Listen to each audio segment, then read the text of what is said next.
Lantas bagaimana jurus jitu yang harus diterapkan agar praktik politik uang di pemilu 2024 nanti tidak terjadi secara masif? Dan untuk membahasnya lebih lanjut sudah bersama kami ada Ketua Bawaslu RI Rahmat Bagja dan juga Dewan Pembina Perludem Titi Anggraini. Sebelumnya kami juga sudah menghubungi pihak PPATK untuk bergabung, namun responnya masih belum bersedia. Kita sapa, selamat pagi Pak Bagja, selamat pagi Mbak Titi.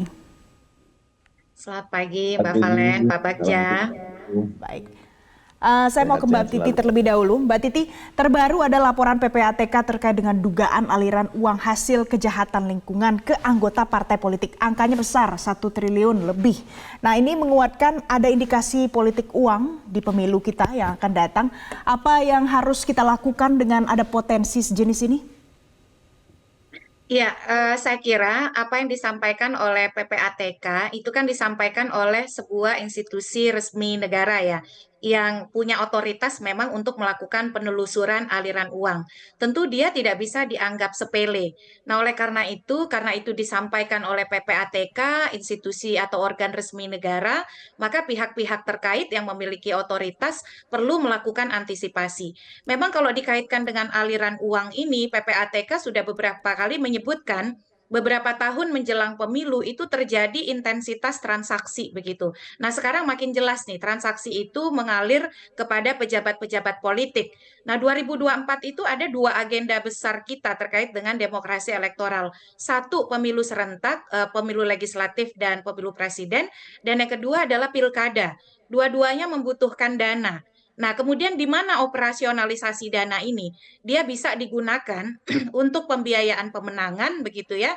Dan yang kedua, untuk pembiayaan praktik-praktik ilegal. Apa saja praktik-praktik ilegal yang bisa dilakukan? Mulai dari jual beli suara, suap menyuap, dan seterusnya. Nah, kalau untuk pembiayaan pemenangan pemilu, dia bisa kemudian diakses alirannya melalui pelaporan dana, mohon maaf, pelaporan dana kampanye ataupun pelaporan keuangan partai politik. Nah, sayangnya selama ini baik laporan partai politik atau laporan dana kampanye dari temuan KPK sekalipun tidak mencerminkan realitas yang sesungguhnya dari dana yang diterima dan dana yang dikeluarkan. Nah, oleh karena itu singkat kata rekomendasinya adalah bagaimana institusi-institusi negara yang memiliki kaitan-kaitan kewenangan dan juga fungsi di dalam melakukan pengawasan keuangan politik dan keuangan kampanye itu bekerja sama dan membangun sinergi. Sebut saja misalnya PPATK bagaimana menghubungkan temuannya ini dengan Bawaslu. Apalagi sejak lama Bawaslu sudah punya MOU bersama PPATK. Yang kedua dengan KPU terkait dengan pelaporan dana kampanye yang akan dikonsolidasikan oleh KPU. Yang ketiga juga dengan KPK tentu saja kalau ini menyangkut suap ya. Karena aliran dana ini harus dipastikan apakah dia bisnis ansih atau kan merupakan praktik suap untuk mendapatkan insentif atau kickback tertentu. Jadi institusi-institusi tadi ya sedikit diantaranya yang saya kira harus memetakan untuk membaca persoalan ini secara utuh dan kemudian mengambil langkah-langkah lebih lanjut yang lebih sesuai untuk memastikan akuntabilitas, lalu Mbak Titi, legalitas dan juga kelayakan dari dana tersebut. Mbak Titi, Karena sudah memang 5 kalau kali kita kita lihat publik kan pemilu di tidak negeri bisa ini, sudah menjangkau 5 itu. kali kita pemilu nasional. Tadi Anda katakan laporan dana parpol ini tidak mencerminkan realitas sesungguhnya. Dari 5 kali perjalanan itu, seperti apa laporan yang tidak mencerminkan realitas sesungguhnya itu? Iya, saya ingin menyitir studi yang dilakukan oleh KPK soal benturan kepentingan di Pilkada 2015, 2017, 2018. Ternyata KPK melakukan studi terhadap kandidat-kandidat yang kalah. Nah, sebagian dari kandidat yang kalah itu ternyata mengakui menyetorkan sejumlah uang kepada partai politik sebelum proses pencalonan berlangsung. Tetapi setoran sejumlah uang itu tidak dilaporkan baik di dalam laporan keuangan partai politik ataupun di dalam laporan dana kampanye. Itu yang pertama. Nah, yang kedua, pencatatan keuangan partai politik kita selama ini hanya berdasarkan pencatatan formal. Jadi apa yang dicatat itulah yang diaudit. Sementara pengelola uang itu banyak sekali, baik aktor-aktor formal yang ada di dalam institusi partai, biasanya itu bendahara ya, hanya mengelola uang-uang legal. Tetapi uang-uang yang paling banyak beredar itu adalah dana-dana yang tidak dikelola oleh struktur formal partai politik, yang kadang-kadang kemudian disamarkan dengan pernyataan tidak memiliki korelasi dengan struktural partai politik. Jadi ini memang menjadi problem besar soal akuntabilitas keuangan partai kita, terutama di tengah misalnya skema auditnya sendiri yang itu diserahkan sepenuhnya kepada partai politik. Termasuk Baik. juga soal dana Jadi, kampanye nih Mbak Valen dan Pak Bagja. Dana kampanye itu hanya mencakup uang yang keluar di masa kampanye. Sementara baik. dana-dana yang beredar di luar masa kampanye tapi digunakan untuk kepentingan pemilu itu tidak Itu tercakup atau nah, terangkum di dalam laporan dana kampanye. Jadi baik. memang Jadi kita ini yang ini harus juga jadi harus perhatian kerja bagi keras ya Bawaslu ya Mbak Titi ya. mengurainya begitu.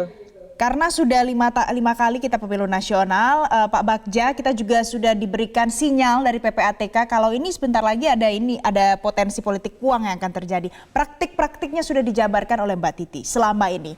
Apa yang akan dilakukan oleh Bawaslu terkait hal ini? Pertama Mbak, kita punya MOU tadi sudah dijelaskan oleh Mbak Titi dengan PPATK tentang pengawasan dana kampanye dan juga beberapa dana kampanye lebih khususnya, dan kemudian bagaimana dana kampanye itu harus diawasi. Pertama, kami dalam pasal 339 jelas bahwa peserta pemilu, pelaksana kampanye, tim kampanye dilarang menerima sumbangan dana kampanye pemilu yang bersumber dari pihak asing, kemudian identitas yang tidak jelas, kemudian hasil tindak pidana. Tadi disebutkan oleh PPATK, ini sepertinya hasil tindak pidana karena dari illegal logging. Illegal logging, kemudian juga dari pemerintah daerah dan badan usaha milik negara dan badan usaha milik daerah, dan juga pemerintah desa dan badan usaha milik desa. Nah, banyak yang kejadian, apakah tidak ada yang tertangkap dalam masalah ini? Ada, tapi masalah tentang politik uang, tapi pada hilirnya, bukan pada awal dana kampanyenya, tapi pada hilirnya. Jadi pada saat pembagian uang di masa kampanye dan juga masa-masa sebelum pemungutan suara.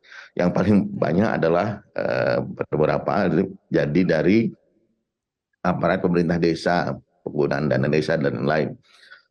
Dan sampai sekarang agak sulit kemudian untuk pembuktian dari hasil tindak pidana yang lain. Nah, kami juga baru tahu nih dari sumber berita dari yang lain-lain bahwa akan ada aliran uang dari yang sudah masuk kepada anggota partai politik dan lain-lain. Nah, apakah akan digunakan untuk kampanye? Nah, itu jadi persoalan juga, harus kemudian kita buktikan. Oleh sebab itu, kami jelas akan koordinasi dengan teman-teman PPATK dalam menanggapi hal ini. Kalau kita lihat juga, maka tadi benar Mbak Titi, yang dilihat adalah ada kampanye yang bukan sebelum ini. Ini bagaimana? Nah, tidak ada dalam jangkauan kewenangan Bawaslu. Oleh sebab itu ini bisa tadi kemudian sebelum kampanye pasti akan berimplikasi pada kewenangan-kewenangan lembaga lain, seperti misalnya teman-teman KPK dan juga lembaga-lembaga lain yang berhubungan dengan indikasi kejahatan, Pak Bagja, indikasi jadi kejahatan sekarang uang keuangan itu sudah yang kemudian masuk, bisa ada potensi bisa ya. digunakan, tapi menurut Anda ini belum masuk ke dalam ranah Bawaslu. Jadi siapa yang harus menangani hal ini supaya tidak sampai nanti jadinya politik uang? Siapa spesifik yang harus bertindak? Komisi Pemberantasan Korupsi, Mbak. Komisi Pemberantasan Korupsi bersama dengan PPATK ataupun kepolisian dan kejaksaan. Karena mereka adalah aparat penegak hukum yang kemudian bertanggung jawab sebelum masa kampanye. Kalau dilihat dari aturan undang-undangnya, nah bagaimana dengan pada saat kampanye? Pasti itu kami akan melakukan tugas sesuai dengan undang-undang, karena kewenangan Bawaslu pada saat dana kampanyenya itu yang kewenangan KPU dan Bawaslu, karena nanti pelaporannya ada pada teman-teman KPU dan mengawasinya Bawaslu. Ada laporan awal dana kampanye, ada laporan akhir dana kampanye yang bisa kemudian dibaca bahwa apakah terjadi kejahatan yang sesuai dengan pasal 339 tadi. Pak Bagja? Namun ini Mbak ya, banyak Oke. laporan dana kampanye pasti tidak kemudian memasukkan ya sumber-sumber ilegal seperti ini. Nah, Pak inilah Bagja, yang kemudian harus Bawaslu punya satu diawasi oleh tupoksi PPATK. untuk melakukan pencegahan supaya tidak terjadi politik uang ini. Nah, kalau kondisinya seperti ini, apa yang dilakukan Bawaslu untuk melakukan pencegahan? Pertama, ini adalah kasus hulu kalau kita lihat, bukan kasus hilir, Mbak. Ini kasus hulu, pendekatannya harus pendekatan kelembagaan, ya pendekatan kelembagaan yang punya kekuatan dan kekuasaan dalam menangani ini.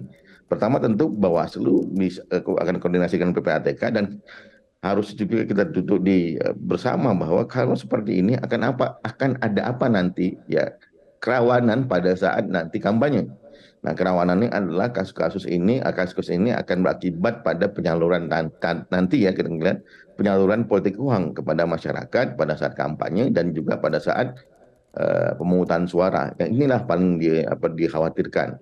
Nah, ini yang kemudian harus dilakukan pencegahannya. Nah, sekarang sudah mulai pencegahannya. Warning dari PPATK tentu akan disambut oleh Bawaslu untuk kemudian berkoordinasi dengan PPATK dan jika kemudian ada permasalahan kewenangan dan lain-lain, tentu kita akan duduk semeja dengan Komisi Pemberantasan Korupsi dan juga PPATK dalam membahas masalah ini. Yang kita cegah adalah terjadinya begitu masifnya nanti politik uang di masa kampanye dan juga masa pemungutan suara. Ini yang paling berbahaya menurut saya. Dan ini akan sudah dimulai. Nah, PPATK telah memberikan warningnya pada saat ini. Pemberitaan ini tentu kami akan harus sambut dengan PPATK untuk melakukan pembenahan lagi terhadap MOU yang ada pada saat ini dan kami harapkan tentu akan ada upaya-upaya pencegahan terjadinya politik uang. Yang kita takutkan adalah ketika terjadi di hulu, maka hilirnya adalah nanti pemberian masif politik uang di masa-masa kampanye dan masa pemungutan suara. Nah, pada saat ini tentu bisa kita akan cegah dengan koordinasi kelembagaan yang bersama-sama dengan PPATK dan juga lembaga yang lain, misalnya kepolisian, kemudian juga kejaksaan dan juga khususnya adalah Komisi Pemberantasan Korupsi. Jadi untuk PPATK mencegah melempar sinyal Bawaslu, KPK dan juga instansi lain yang harus juga waspada dan siap-siap jangan sampai nanti politik uang ini jadi masif nanti pelaksanaannya. Ada lagi yang menarik lainnya adalah soal e-wallet yang juga menimbulkan banyak pertanyaan publik. Tapi nanti kita akan bahas lebih lanjut lagi pemirsa, masih bersama dengan Rahmat Bagja, Ketua Bawaslu Republik Indonesia dan juga Titi Anggreni, Dewan Pembina Perludem. Usai jeda berikut, jadi jangan kemana-mana, tetaplah bersama kami. Pemirsa, Anda masih bersama kami di Metro Pagi Prime Time. Kita masih akan lanjutkan diskusi kita pagi hari ini dengan Ketua Bawaslu Republik Indonesia, Rahmat Bagja, dan juga ada Dewan Pembina Perludem, Titi Anggreni. Saya mau ke Mbak Titi terlebih dahulu. Mbak Titi, soal penggunaan praktik politik dengan e-wallet, apa yang harus diwaspadai dan mengapa e-wallet ini kembali menjadi sorotan publik akhir-akhir ini? Kalau kita serius, sebenarnya penelusuran dan penegakan hukum terhadap e-wallet itu lebih mudah karena dia tidak istilahnya itu konvensional cash in hand ya, tetapi aliran dana. Nah, di mana-mana aliran dana itu bisa ditelusuri karena pasti menggunakan jejak digital elektronik. Tinggal kemudian adalah apakah misalnya Bawaslu atau institusi-institusi penegak hukum serius untuk menindaklanjutinya. Nah, persoalan kita terletak pada konstruksi hukum. Saat ini kalau bicara soal jual beli suara, itu hanya bisa kalau berkaitan dengan kampanye yang melibatkan partai politik atau pemenangan partai politik. Tetapi kalau yang sifatnya pilpres, lalu juga orang per orang, karena kita belum punya daftar calon tetap, itu kadang-kadang berada di ruang abu-abu begitu. Karena kan kita semua harus bekerja berdasarkan instrumen hukum yang jelas, karena berkepastian hukum. Nah, ruang abu-abu ini yang perlu diatur lebih tegas, diperjelas ke dalam ruang yang terang oleh Bawaslu dan juga institusi-institusi terkait, sehingga kegelisahan di masyarakat itu terjawabkan begitu ya. Kalau situasinya di masa kampanye yang akan dimulai pada 28 November nanti 2023, mungkin situasinya akan lebih mudah bagi semua pihak. Tetapi saat ini kita masih berada di tengah situasi abu-abu tadi. Yang baru menjadi peserta pemilu ini kan partai politik. Nah, kalau kampanye untuk partai politik menggunakan e-wallet, sebenarnya gampang sekali itu. Tinggal Oke, ditelusuri saja begitu ya alirannya kepada siapa, dan kemudian jejak Mbak digitalnya Titi. menggunakan teknologi, itu Jadi pasti kalau bisa kesimpulan dari didapati. Perludem, penggunaan e-wallet ini akan gampang sekali, apalagi kalau Bawaslu juga lebih serius. Pak Bagja, penggunaan e-wallet lebih mudah, mudah di tracing. Apakah memang selama ini Bawaslu tidak serius menanggapi ini? Kalau tidak serius Mbak Titi bisa jawab bahwa serius atau tidak gitu. Tapi alhamdulillah insya Allah sekarang dari dulu tentu Bawaslu punya komitmen dan juga kami sudah mengatakan bahwa ke depan politik uang salah satu indeks kerawanan yang paling tinggi yang ada di Indonesia. Kenapa? Karena ini persoalan yang dari waktu ke waktu tetap ada. Tentu bisa kita redusir. Ini yang kita yang menjadi tekad Bawaslu meredusir politik uang yang kemudian akan terjadi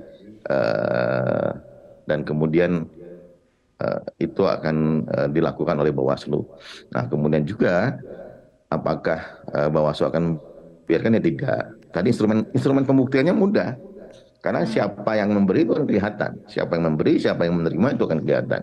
Nah, persoalannya biasanya kita akan ketemu pada aktor-aktor bukan pada dalangnya, tapi aktor-aktor yang berada setelah dalang. Nah, ini yang kemudian itu terjadi juga pada kejadian politik uang yang di cash ya, yang pada saat cash.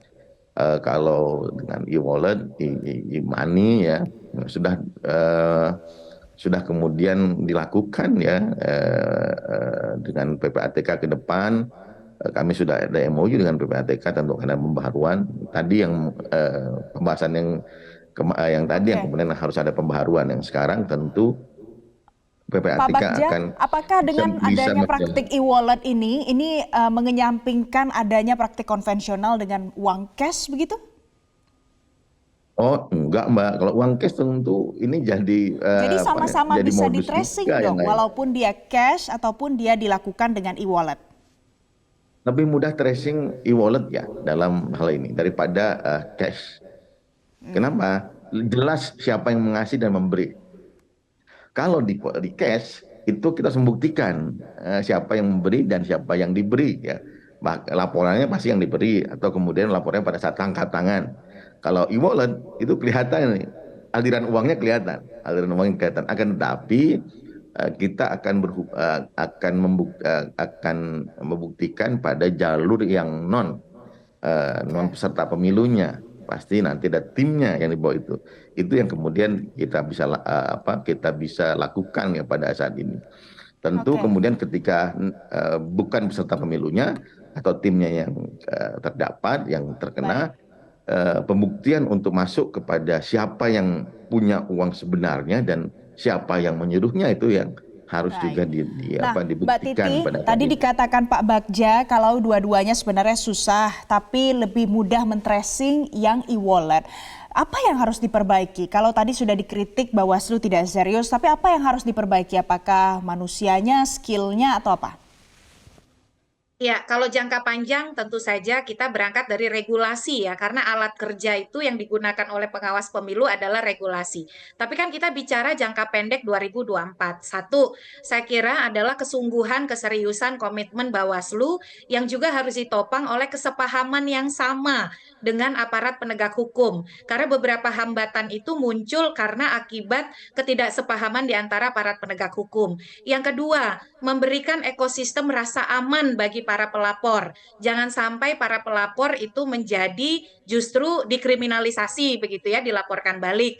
Yang ketiga, membangun swadaya pengawasan dengan lebih memperbanyak desa-desa anti politik uang. Dan yang keempat adalah nanti Bawaslu diharapkan mengintensifkan patroli keliling nih. Kan dulu itu sering ada semacam kalau kita punya Siskamling, Bawaslu itu di masa tenang melakukan yang disebut dengan patroli masa tenang. Dan ketika pengawasnya hadir di masyarakat, kalau transaksinya itu cash in hand dan mereka tahu pengawasnya bergerak dibantu dengan pengawasan dari masyarakat, tentu ini akan mampu lebih mencegah. Meskipun kalau mencegah sepenuhnya, saya kira ya tidak akan terjadi ya karena skala pemilu kita yang besar. Tapi dengan bersama-sama membangun kesadaran dan juga kesepahaman di antara penegak hukum, mudah-mudahan dampak buruknya bisa lebih kita eliminasi begitu. Oke, kalau begitu dampak buruk mudah-mudahan bisa kita eliminasi. Pak Bagja, terakhir saya mau tanya ke Bapak. Kemarin Pak Puadi menyampaikan bahwa memang ada mengakui seperti itu kalau pengawasan dana kampanye ilegal di Bawaslu masih lemah. Lemahnya di mana? Pertama instrumennya Mbak, instrumen kemudian juga alat dan lain-lain yang kita akan sangat tergantung pada lembaga lain. Pertama PPATK ya, kemudian juga KPU, kemudian nanti juga kita lihat kantor audit yang ditunjuk oleh KPU. Nah inilah yang kemudian menjadi instrumen yang dulu tetap menjadi PR ya. Di tahun 2019 yang lalu Mbak Titi juga tahu, ini juga jadi PR Bawaslu yang belum paripurna diselesaikan. Nah inilah kami harapkan di periode kali ini, karena periode yang lalu juga saya ikut ya menjadi anggota Bawaslu. Semoga di periode kali ini bisa membuat suatu perubahan penting dalam pengawasan dana kampanye. Karena dari tahun ke tahun, dari pemilu ke pemilu, dana kampanye ini menjadi persoalan penting yang kemudian perubahannya itu sangat sedikit sekali kemajuannya. Kami misalnya Mbak Titi pernah jadi Panwas Pemilu tahun 99, itu agak sulit dalam politik uang juga masih dalam proses pembicaraan. Saya pernah satu tim dengan Mbak Titi di tahun 2004 pada saat pengawasan pemilu itu juga sulit untuk kemudian dilakukan. Nah, kesulitan itulah yang kemudian diharapkan bisa jadi lecutan bagi Bawaslu dalam pengawasan dana kampanye. Karena nanti Mbak, kewenangannya nanti dibatasi nanti kalau di undang-undang dalam kampanye saja. Pemberian uang di masa kampanye, pemungutan suara, masa tenang, dan lain-lain. Nah sekarang apakah ada kewenangan Bawaslu? Seharusnya masih ada. Dan kami harapkan peserta pemilu sebenarnya kalau peserta pemilu dan juga masyarakat kita ada tadi Mbak Titi mengatakan sudah ada kesadaran, maka tentu mau tidak mau kejahatan politik uang ini dapat diredusir pelan-pelan secara gradual bertahap diturunkan. Inilah yang kita harapkan terjadi. Tadi efek kejut misalnya tentang patroli pengawasan, jadi orang itu ya tim kampanye itu agak hati-hati dan kemudian kadang mengurungkan niatnya untuk melakukan pemberian politik uang karena ada Bawaslu ini lagi patroli. Ini yang kita lakukan untuk upaya pencegahannya. Karena yang paling penting Bawaslu adalah sudah lakukan banyak cara, ada patroli pengawasan juga, tapi intinya Bawaslu tidak bisa jalan sendiri, instrumen instansi pendukung yang tidak kuat, ya membuat akhirnya pengawasannya tidak bisa dilakukan dengan baik dan maksimal juga. Terima kasih Pak Rahmat Bagja, Ketua Bawaslu Republik Indonesia. Terima kasih Mbak Titi Anggraini, Dewan Pembina Perludem sudah bergabung bersama kami pagi hari ini di Metro Pagi Prime Time.